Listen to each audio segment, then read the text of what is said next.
Hello, everyone, and welcome to Dr. Bone Chill. Before we dive in, make sure to like, subscribe, and turn on the bell. You won't want to miss what's coming. Also, tell me, where in the world are you watching from? And is it dark outside yet? I need to tell you about the night I learned that some sounds should never be heard. It started in the most ordinary place imaginable, Maplewood Drive, a street so perfectly suburban that it could have been lifted from a Norman Rockwell painting, tree-lined sidewalks, well-maintained lawns, and houses that all looked like they'd been designed by the same architect who believed in the American dream. I'd moved there 3 months earlier, fleeing the noise and chaos of city life after my divorce. The quiet was supposed to heal me. I should have known better. Quiet has a way of amplifying the things you don't want to hear. The ability had been with me since childhood, though I didn't have a name for it then. I called it the listening, this strange capacity to hear beyond the normal range of human perception. Not just better hearing, mind you, but something deeper. I could catch whispers of conversations happening 3 houses away. I could hear the electrical hum of appliances through walls. I could even pick up the subtle sound of people's heartbeats when they were nervous or afraid. My ex-wife Sarah used to joke that I was part bloodhound, the way I'd suddenly tense up during dinner parties, claiming I could hear something she couldn't. She thought it was cute at first, then she thought it was neurotic. By the end, she thought it was just another way I was pulling away from her, retreating into my own world of imagined sounds and phantom conversations. She wasn't entirely wrong. The first few weeks on Maplewood Drive were blissful. The suburban symphony was exactly what I'd hoped for. Sprinklers on timers, children playing in backyards, the distant hum of lawnmowers on Saturday mornings, normal sounds made by normal people living normal lives. I felt like I could finally relax, finally let my guard down. That's when I started hearing the crying. It began on a Tuesday night in late September. I was settling into bed around 11 when I caught at a soft, rhythmic sobbing that seemed to be coming from somewhere nearby. My first instinct was concern. Someone was in distress, and maybe I could help. I grabbed a robe and stepped onto my front porch, scanning the darkened street. Nothing. The crying continued, but I couldn't pinpoint its source. It seemed to drift from house to house, floating on the night air like smoke. I stood there for 20 minutes, listening, but the sound remained maddeningly elusive. When it finally stopped, I convinced myself it had been a television or radio left on too loud. The next night it happened again. Same time, same heartbreaking intensity. This time I was ready. I'd positioned myself by the bedroom window with a clear view of the entire street. As the sobbing began, I watched every house, looking for any sign of movement or light that might reveal its source. But here's the thing that still makes my skin crawl. The sound was coming from everywhere and nowhere. It surrounded my house like a bubble of grief, and yet when I opened the window, it seemed to recede, as if it existed in a space just beyond normal perception. That's when I realized my listening ability was picking up something it was never meant to hear. I started keeping a journal, documenting each occurrence. The crying happened every night at exactly 11:47 p.m. It lasted for 17 minutes. It was always the same, the desperate, muffled sobs of someone drowning in despair. But the more I listened, the more details I began to distinguish. It wasn't just one voice. There were layers to it, harmonies of suffering that suggested multiple sources. Sometimes I could make out words, fragmented pleas whispered between gasps. Please, I heard one night. I didn't mean to. Another night I can't find my way home. Sleep became impossible. I'd lie in bed each night, dreading 11:47, knowing that 17 minutes of concentrated anguish was coming. I tried earplugs, white noise machines, even sleeping pills, but nothing could block what I was hearing. The listening doesn't work through your ears, it works through something deeper. Something that can't be shut off or muffled. After 2 weeks I was a wreck. Dark circles under my eyes. Hands shaking from too much coffee and too little rest. I'd started avoiding my neighbors during the day, afraid they'd see something in my face that would make them ask questions I couldn't answer. That's when I decided to do some research. The Maplewood Branch Library had a local history section tucked away in the basement. Dusty books and newspaper clippings that documented the area's past. I spent 3 days going through everything, looking for anything that might explain what I was experiencing. I found it in a folder of newspaper clippings from 1987. Tragic accident claims family of 4 on Maplewood Drive. The headline hit me like a physical blow. I read the article 3 times before the details really sank in. The Hendersons, Robert, Marie, and their 2 young children, Emma and Thomas, had died in a house fire on November 15, 1987. The fire had started around midnight, and by the time the fire department arrived it was too late. But that wasn't the worst part.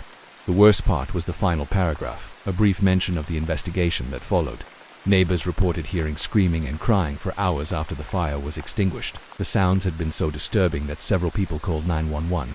Convinced that someone was still trapped in the ruins, the fire department found no survivors. I stared at that newspaper clipping for a long time, my hands trembling as the implications settled over me like a shroud. The crying wasn't random. It wasn't coming from everywhere. It was coming from a specific place, a specific time. a specific tragedy that had soaked into the very fabric of Maplewood Drive, and somehow my ability was tuning into it. That night, I did something I'd never done before. Instead of dreading 11:47, I waited for it. I positioned myself in my living room with the lights off, notebook in hand, and I listened with every fiber of my being. The crying began right on schedule, but this time I heard it differently. This time, I could distinguish the voices. A woman's voice, desperate and terrified. The children. Where are my children? A man's voice, thick with smoke and panic. I can't get to them. I can't get through. And underneath it all, the high, thin wails of children calling for their parents. My blood ran cold as I realized what I was hearing. These weren't just echoes of tragedy. These were the actual sounds of that night in 1987, somehow preserved in the acoustic memory of the neighborhood, replaying over and over like a recording stuck on repeat.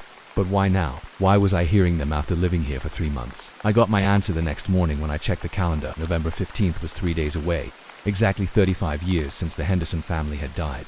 As the anniversary approached, the crying became more intense, more detailed. I started hearing other sounds too, the crackle of flames, the distant wail of sirens arriving too late, the awful silence that followed. It was like being forced to witness a tragedy from decades past, experiencing every moment of terror and loss as if it were happening in real time. On November 14th, I couldn't take it anymore. I had to know if this was really happening, or if I was losing my mind. I decided to record the sounds to capture them on my phone and prove to myself that they existed outside my head. That night, I sat in my living room with my phone ready, watching the clock creep toward 11:47. When the crying began, I hit record and held the phone toward the sound.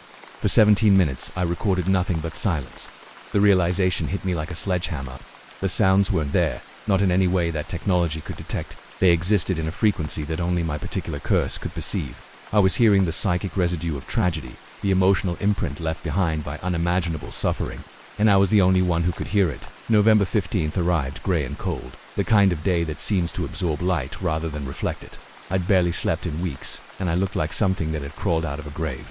My neighbors had started giving me strange looks when I ventured outside, and I couldn't blame them.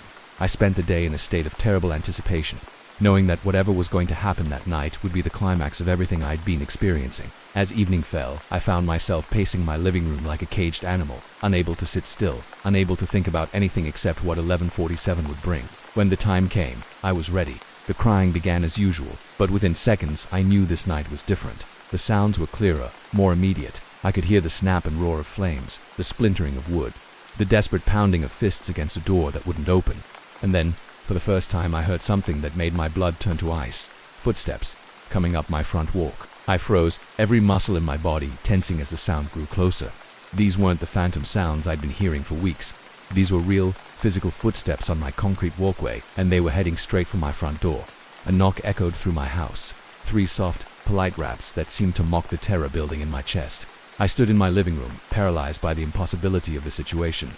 It was nearly midnight on the anniversary of the Henderson family's death, and someone was at my door. The knock came again, more insistent this time. Against every instinct screaming in my head, I walked to the front door. My hand hovered over the deadbolt for a long moment, before I finally found the courage to look through the peephole.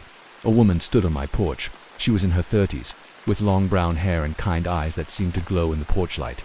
She wore a simple dress that looked like it came from another era, and she was holding the hands of 2 small children, a girl and a boy who could not have been older than 8. They all looked exactly like the family in the newspaper photo I'd found at the library. I stumbled backward from the door, my heart hammering against my ribs. This couldn't be happening, this couldn't be real. But even as I tried to convince myself I was hallucinating, the woman knocked again, and this time she spoke. "Please," she said, her voice muffled by the door, but perfectly clear to my cursed ears. "We need help. We can't find our way home." I pressed my back against the wall, sliding down until I was sitting on the floor. The crying that had tormented me for weeks was still going on around me, but now it was accompanied by this impossible visitation, this family that had died 35 years ago standing on my front porch like they'd simply gotten lost on their way to a dinner party. "We've been looking for so long," the woman continued, and I could hear the children starting to cry. "Someone told us you could hear us. Someone said you might be able to help." The truth hit me like a physical blow. My ability wasn't just picking up psychic residue, it was acting as a beacon, drawing the lost and the dead toward me like a lighthouse in a storm of confusion and grief. The Hendersons had been wandering for 35 years, looking for someone who could perceive them, someone who could help them understand what had happened to them. And my curse had made me that someone. I don't know how long I sat there, listening to them plead for help I didn't know how to give. Eventually, their voices faded and the crying stopped. When I finally worked up the courage to look through the peephole again, My porch was empty, but I knew they'd be back. I moved out of the house on Maplewood Drive the next day, packing only what I could fit in my car and leaving the rest behind. I told myself I was running from the Henderson family, from the tragedy that had claimed them and the curse that had connected us. But the truth is simpler and more terrifying than that. I wasn't running from them. I was running from the realization of what I really was, not someone blessed with extraordinary perception, but someone marked as a conduit for the lost and the grieving dead. The Hendersons were just the beginning. Since leaving Maplewood Drive, I've learned that tragedy leaves echoes everywhere. Every place I've lived since then has had its own sounds, its own voices calling out from whatever dark corner of existence they've been trapped in, and they all seem to find me eventually, drawn by whatever frequency of suffering my cursed ears can detect. I'm telling you this story not because I want sympathy, but because I need you to understand something important. If you've ever heard sounds that don't make sense, if you've ever felt like you could perceive things others couldn't, be very careful what you call a gift, because sometimes the things that make us feel special are actually marking us for attention we never wanted. From visitors, we're not equipped to help, and once they know you can hear them, they never really stop calling. Story 2. My name is Marcus, and I want to tell you about the day I discovered that some things are better left unseen. I've always been observant. Even as a kid, I noticed details that others missed, the way people's faces changed when they thought no one was looking, the subtle tells that revealed when someone was lying, the micro-expressions that betrayed their true emotions. My parents called it intuition. My teachers said I was perceptive. My friends joked that I had eyes in the back of my head. None of them knew how literally true that would become. After my transfer to the corporate office in Riverside Heights, I found myself living in another picture-perfect suburban neighborhood. Wide streets lined with oak trees, houses with pristine lawns and welcoming front porches, children riding bikes until the streetlights came on. It was the kind of place where people still waved to their neighbors and left their doors unlocked. I had been there for about 6 weeks when I started noticing something odd about the house across the street. The Millers lived at 1247 Elm Street, a charming 2-story colonial with blue shutters and a wraparound porch. Tom Miller was an insurance salesman who left for work every morning at exactly 7:30, coffee mug in hand, briefcase slung over his shoulder. His wife Janet worked part-time at the local elementary school, and their teenage daughter Ashley was a junior at Riverside High. On the surface, they were the perfect American family, but something about them nagged at me, something I couldn't quite put my finger on. It started with small inconsistencies. The way Tom's smile never quite reached his eyes when he waved to me, how Janet seemed to flinch whenever her husband spoke to her, the way Ashley avoided looking at either of her parents during their evening walks. I told myself I was reading too much into things. New neighborhood, new job stress. Maybe I was just projecting my own loneliness onto the people around me. But the feeling persisted, growing stronger each day. That's when the enhancement began. It started subtly, the way these things always do. I'd be sitting at my kitchen table, eating breakfast and watching the morning routine across the street, when suddenly I could see more clearly than I should have been able to. Not just better vision, something deeper. I could make out the details of conversations happening behind closed windows. I could see the tension in Janet's shoulders even when she was facing away from me. I could watch Tom's face cycle through emotions he thought no one could witness. At first, I assumed it was just my natural observational skills becoming more refined. The stress of the move and the new job had made me hypervigilant, more attuned to the subtleties of human behavior. It made sense that I'd notice things others might miss, but then I started seeing things that shouldn't have been visible at all. Late one evening in October, I was washing dishes at my kitchen sink when movement across the street caught my attention. The Miller house was dark except for a single light in what I knew was the master bedroom.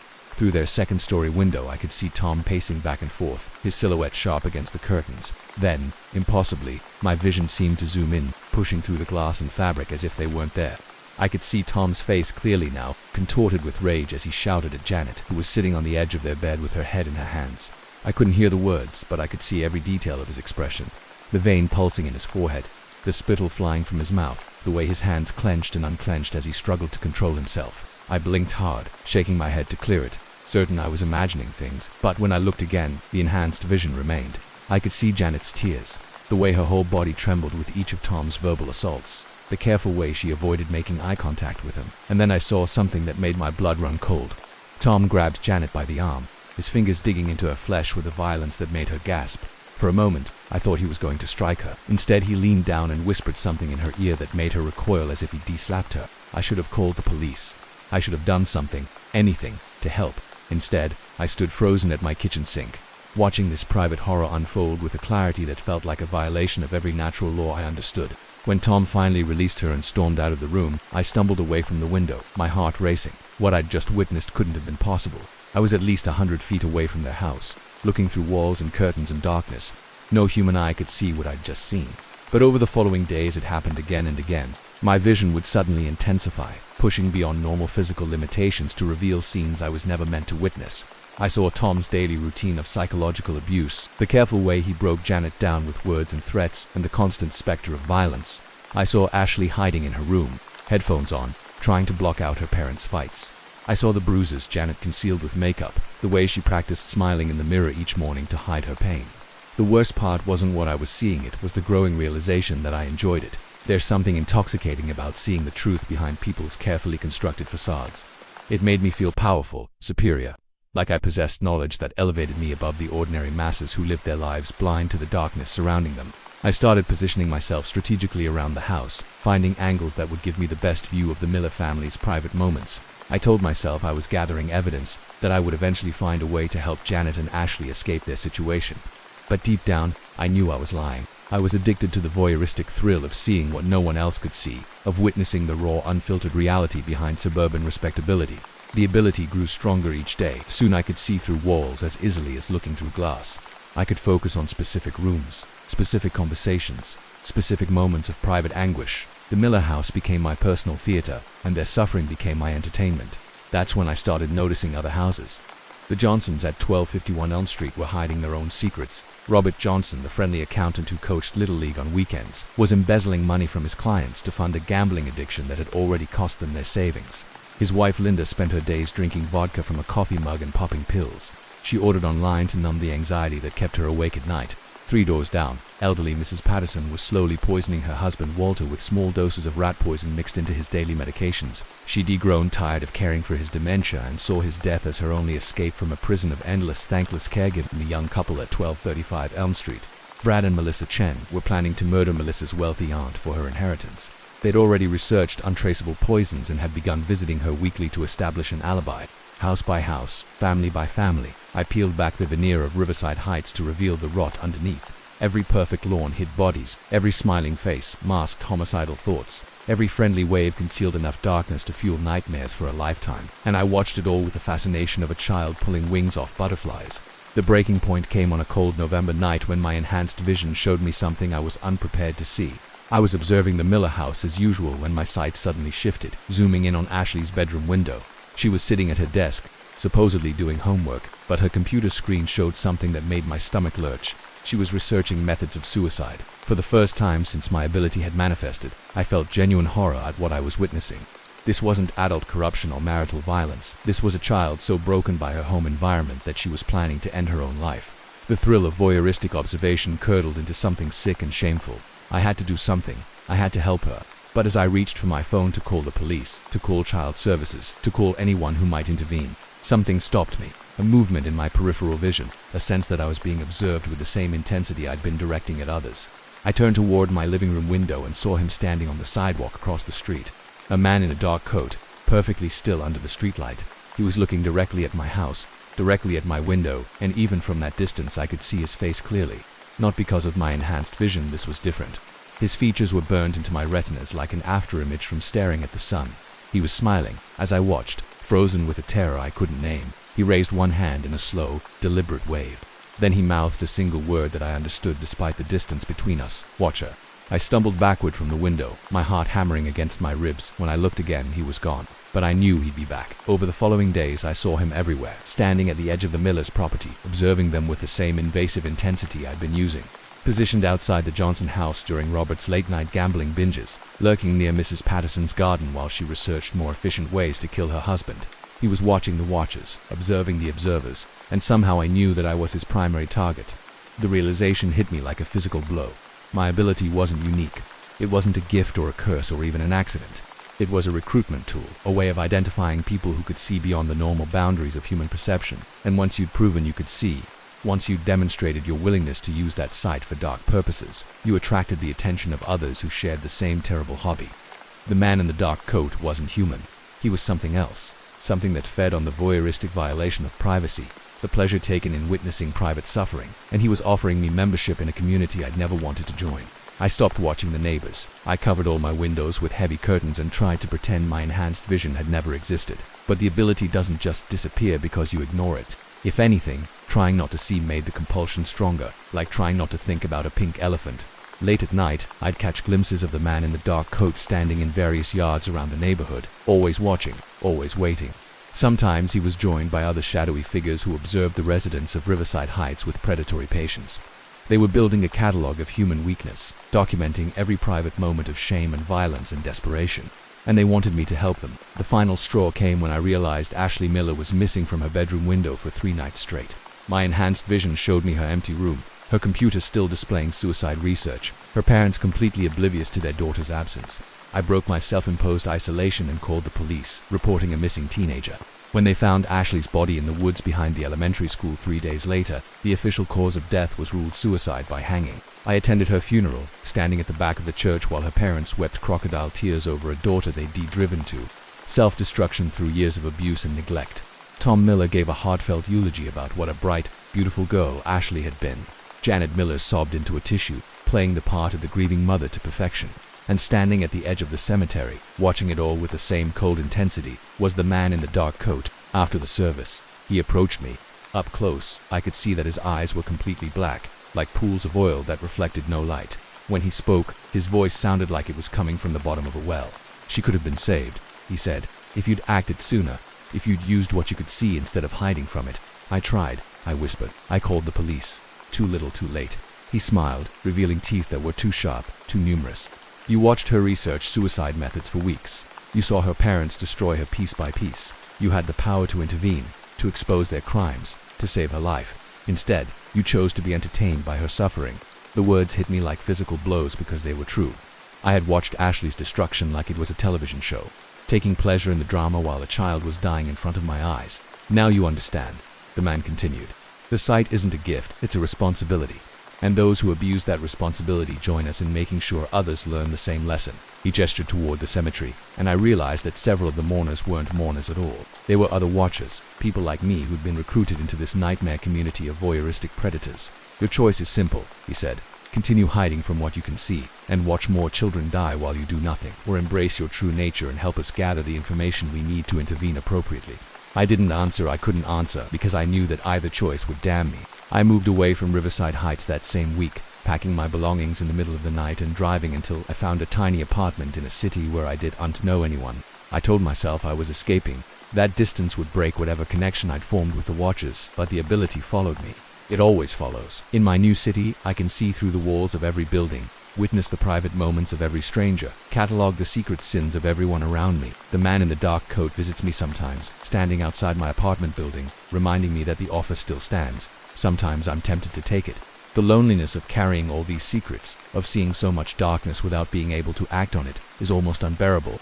At least the Watchers have community, purpose, a shared understanding of the terrible burden of sight.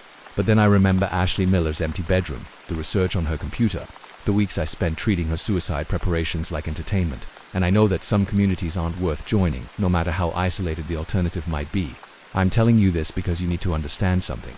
If you ever find yourself able to see what others couldn't, if you develop the ability to peer behind the facades people construct to hide their true selves, be very careful how you use that sight, because there are others out there who've made the same discovery, and they're always looking for new recruits. They're patient, and they're persistent, and once they've identified you as someone who can see, they never really stop watching, and the price of joining them is higher than you could ever imagine. Story 3. My name is Alex, and I need to tell you about the night I learned that some dreams are doorways to places you can never escape. I've been a vivid dreamer my entire life, while other kids had simple dreams about flying or being chased by monsters. I experienced complete narratives, detailed stories with complex characters, intricate plots, and emotional depth that rivaled anything I'd ever read or seen. My dreams felt more real than reality sometimes, more meaningful than my waking hours. My therapist called it an aeronautics, the ability to maintain consciousness while dreaming, to navigate and sometimes control the dream landscape. She said it was a rare gift, something that could be developed with practice into a powerful tool for self-discovery and creative expression. She was wrong about the gift part. After my promotion to regional manager, I moved to Willow Creek, a quiet suburban community about an hour outside the city. The neighborhood was exactly what you'd expect: well-maintained houses with manicured lawns, friendly neighbors who organized block parties, and holiday decorations, contests, children playing in cul-de-sacs until their parents called them in for dinner.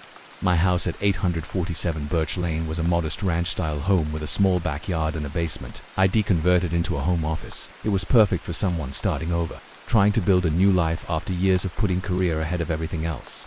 The dreams began my second week there. At first they seemed like an extension of my usual vivid dream life. I'd find myself walking through a version of Willow Creek that was almost identical to the real thing, but subtly different. The houses were the same, but the colors were more saturated. The trees were taller, their branches reaching across the streets like protective canopies. The air itself seemed to shimmer with an energy that made everything feel more alive, more significant. I'd walk these dream streets for hours, exploring variations of my new neighborhood, meeting dream versions of my neighbors, experiencing a sense of peace and belonging I'd never felt in waking life. The dream world felt like home in a way the real world never had. That should have been my first warning. The dreams became more frequent, more detailed, more compelling than reality. I started looking forward to sleep with an anticipation that bordered on obsession. My waking hours felt gray and muted compared to the vibrant world that waited for me behind closed eyelids. In the dream version of Willow Creek, I wasn't just another lonely middle-aged man trying to start over. I was someone important, someone connected to the community in meaningful ways. Dream neighbors sought my advice.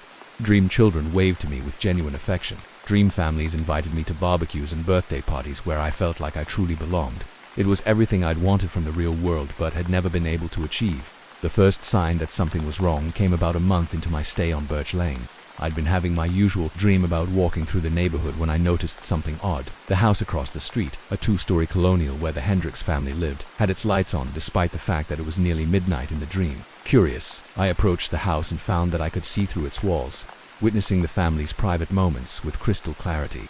The father, James Hendricks, was pacing the living room, while his wife Sarah sat on the couch, both of them looking worried and exhausted. Their teenage son Kevin was in his room, packing a suitcase with shaking hands. Even in the dream, I knew this was wrong. Dreams don't usually include such specific, mundane details about people I barely knew, but the scene felt completely real, charged with an emotional intensity that made my chest tight with anxiety. When I woke up the next morning, I dismissed it as my subconscious processing the stress of moving to a new place. But as I was checking my mail that afternoon, I saw Kevin Hendricks loading luggage into his car while his parents stood on their front porch, arguing in hushed tones. The scene was identical to what I'd witnessed in my dream. That night, I paid closer attention to the dream version of Willow Creek. As I walked the familiar streets, I started noticing details that were too specific, too accurate, to be products of my imagination. The license plate numbers on parked cars matched the real ones. The garden layouts were exactly correct. Even the positions of trash cans and recycling bins corresponded perfectly to their real-world locations. But more disturbing than the accuracy was what I could see inside the houses. Through dream-transparent walls, I witnessed the private lives of my neighbors with an intimacy that felt like violation. I saw the Martinez family dealing with their daughter's drug addiction, watching her inject heroin in their basement while they slept upstairs, unaware of her relapse. I saw elderly Mr. Chen methodically planning his own suicide, writing letters to family members and researching painless methods online. I saw secrets, lies, betrayals, and suffering hidden behind every cheerful facade. The worst part was how much I enjoyed it. In the dream world, I felt like a god walking among mortals, privy to knowledge that elevated me above the ordinary concerns of suburban life. I had access to information that made me feel powerful, superior, like I understood the true nature of human existence, while everyone else lived in blissful ignorance. Night after night, I explored deeper into my neighbors' private worlds. I watched marriages crumble, witnessed financial ruin, observed the slow dissolution of carefully constructed lives, and with each revelation, I felt more connected to the dream version of Willow Creek than to the real thing. The real world became an annoyance, a gray intermission between the vibrant experiences of my sleeping hours. I started going to bed earlier, sleeping later, taking naps whenever possible to spend more time in the dream neighborhood that felt more like home than anywhere I'd ever lived. That's when I started seeing the others. During one particularly deep dream exploration, I became aware that I wasn't alone on the dream streets of Willow Creek. Other figures moved through the shadows. Other dreamers who seemed to be engaged in the same voyeuristic observation I'd become addicted to. At first they kept their distance, acknowledging me with subtle nods before disappearing around corners or melting into the darkness between streetlights. But gradually, they became bolder, approaching me with the confidence of people who recognized a kindred spirit. The first one to speak to me was a woman who appeared to be in her 40s, though something about her face suggested she might be much older. She approached me while I was watching the Thompson family through their kitchen window, observing their weekly argument about money. "Fascinating, isn't it?" she said, her voice carrying an odd echo that made it sound like she was speaking from the bottom of a well. How much darkness hides behind suburban respectability. I turned to look at her more closely and felt something cold crawl up my spine. Her eyes were completely black, reflecting no light, and when she smiled, I could see that her teeth were too sharp. Too numerous. You're not dreaming, I whispered, though I wasn't sure why I was so certain. Neither are you, she replied. Not anymore. You've moved beyond dreaming into something much more interesting, much more useful.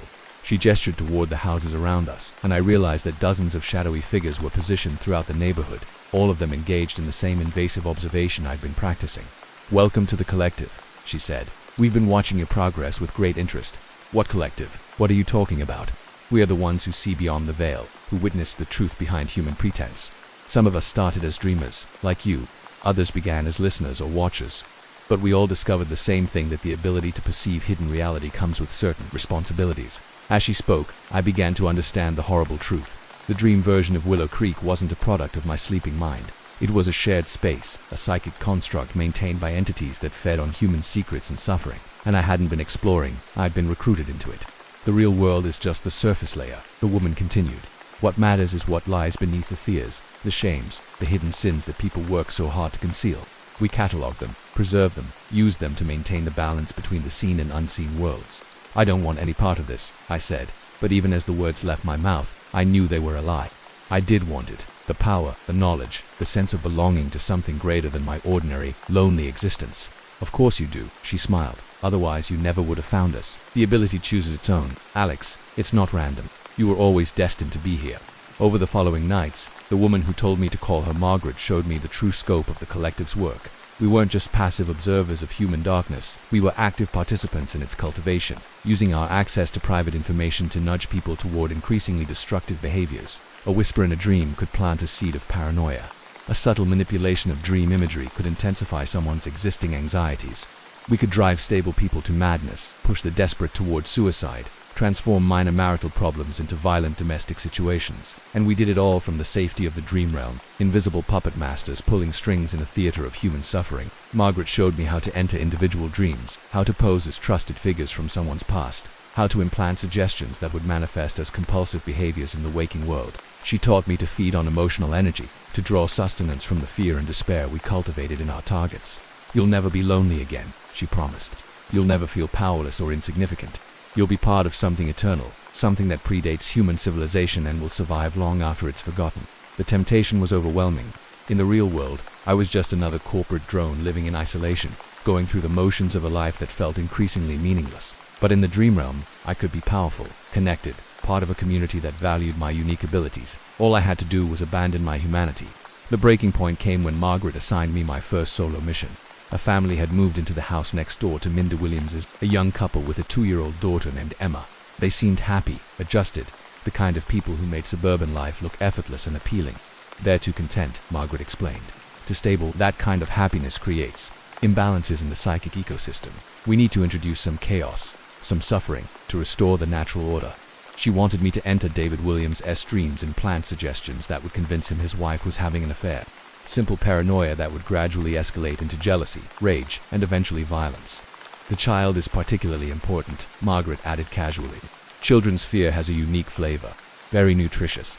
The trauma of witnessing domestic violence will sustain us for months. As I looked at the Williams house, watching little Emma play in the backyard, while her parents smiled and laughed together, I realized what I'd become. I wasn't just a dreamer who'd discovered a hidden world. I was a predator, a thing that fed on innocence and joy, that turned love into hatred for the sake of sustaining creatures that should never have existed. I can't do this, I whispered. Margaret's expression didn't change, but the temperature around us dropped noticeably. You don't have a choice. You've seen too much, learned too much. You belong to the collective now. There's no going back to ordinary dreams, no return to normal sleep. This is your reality now. She was right. Even as I tried to wake up, to escape the dream realm, I found myself trapped in the psychic landscape of Willow Creek. The harder I struggled to return to consciousness, the more solid the dream world became around me. But there was one thing Margaret hadn't counted on. In my desperation to escape, to protect the Williams family from what I'd become, I did something she'd never expected. I turned my abilities against the collective itself. Using every technique Margaret had taught me, I began infiltrating the dreams of my fellow collectors, planting seeds of doubt and self-destruction in their minds. I whispered to them about the emptiness of their existence, the hollowness of power built on others' suffering. I showed them visions of what they'd been before they joined the collective, human beings with hopes, dreams, and the capacity for genuine connection. Some of them were too far gone, too thoroughly transformed to be reached, but others, the newer recruits who still retained fragments of their former selves, began to remember what they'd lost. The psychic rebellion I started created fractures in the dream realm. weaknesses, and the collective's control that I was able to exploit. One by one, I helped the redeemable members find their way back to normal sleep, back to ordinary dreams, back to lives that weren't built on feeding off human misery. Margaret and the core members fought back, of course. They tried to trap me deeper in the dream realm, to transform me completely into one of their kind. But the act of saving others had awakened something in me that they could untouch, a genuine connection to humanity that transcended my hunger for power and belonging. I won't lie and tell you it was easy. The battle took place across multiple levels of dream reality, through landscapes of pure nightmare and psychological horror that would have destroyed me if I had been fighting for selfish reasons. But I wasn't fighting for myself anymore. I was fighting for Emma Williams, for her right to grow up in a world where her parents' love was unpoisoned by artificial paranoia. In the end, I managed to collapse the dream version of Willow Creek, severing the collective's connection to my neighborhood and freeing the remaining human recruits from their influence. Margaret and her core group vanished into whatever dark realm they'd originally emerged from, but not before promising that they'd find other dreamers, other neighborhoods, other opportunities to cultivate human suffering. When I finally woke up in my own bed, sunlight streaming through my bedroom windows, I knew that my relationship with sleep had been permanently altered. I still dream vividly, but now my dreams are my own again, products of my subconscious mind rather than doorways to otherworldly predators. The real Willow Creek looks different to me now. I see it with clearer eyes, understanding both its genuine beauty and its real flaws without the distorting lens of supernatural voyeurism.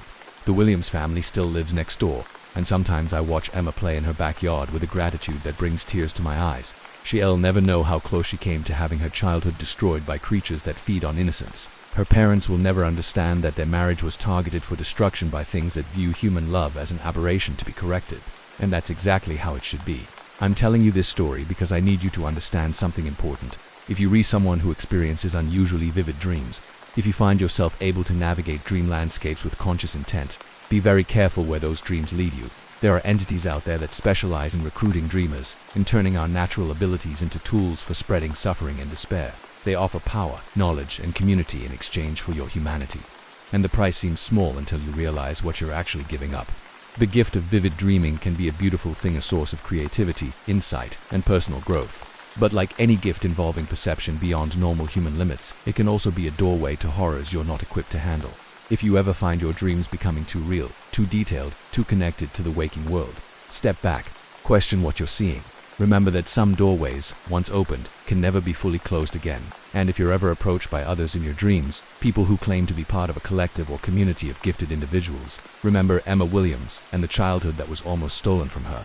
Some communities aren't worth joining, no matter how lonely the alternative might be.